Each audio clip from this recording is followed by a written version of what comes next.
أرسلناك إلا رحمة للعالمين۔ السلام علیکم ورحمۃ اللہ وبرکاتہ۔ آج کی اس نئی قسط میں ہم جانیں گے کہ غزوہ خندق کے بعد کیا ہوا، جو لوگ قیدی بنا کر لائے گئے ان کے ساتھ کیا ہوا، جو مارے گئے اس کی وجہ سے فیملیز میں ظاہر ہے بہت نقصان ہوتا ہے، لیکن کچھ شہید ہوتے ہیں اور کچھ مارے جاتے ہیں۔ قیدیوں میں آنے والی ایک خاتون تھی جن کا نام تھا ریحانہ بنت زید، اور وہ اس وقت بیوہ ہو چکی تھیں۔ رسول کریم صلی اللہ علیہ وسلم نے ان کو اپنی باندی بنا لیا۔ وہ دراصل بنو نذیر کے یہودی قبیلے سے تعلق رکھتی تھی۔ بنو نذیر کا قبیلہ باہر رہتا تھا، تو یہ پکڑ کر ان کو لایا گیا اور یہ اور بھی قیدیوں کے ساتھ میں یہ قید ہو کر آ گئیں۔ ان کی شادی سب سے پہلے الحاکم سے ہوئی تھی جو بنو قریظہ قبیلے سے تعلق رکھتے تھے۔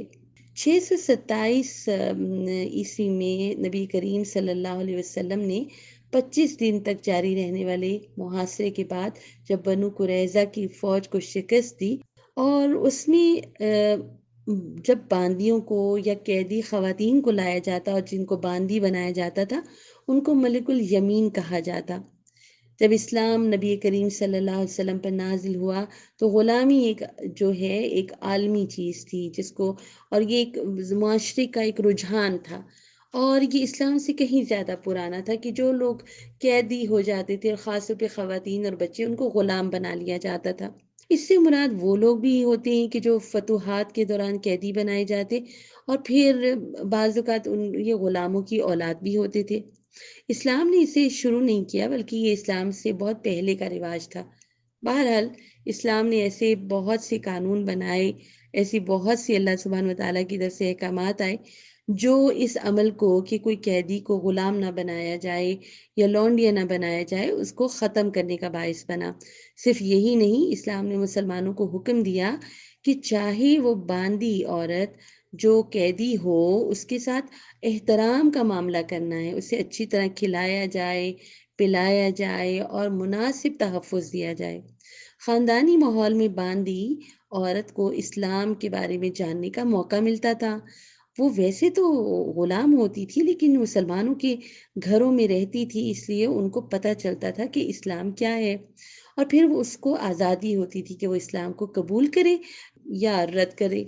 سبحان اللہ، اسے اپنی آزادی حاصل کرنے کا موقع بھی ملتا تھا، تو اگر کوئی چاہتا تو اس کے حصے کا فدیہ ادا کر کے اس کو آزاد کروا سکتے تھے۔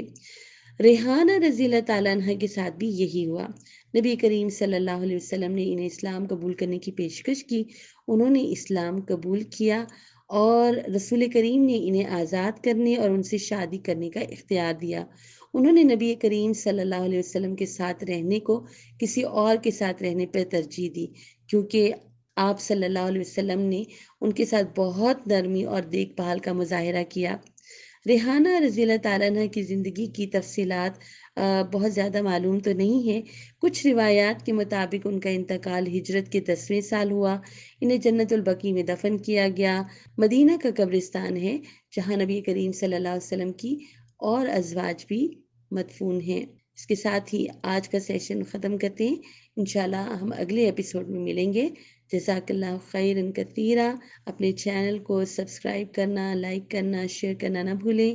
السلام علیکم ورحمۃ اللہ وبرکاتہ۔ ما أرسلناك إلا رحمة للعالمين۔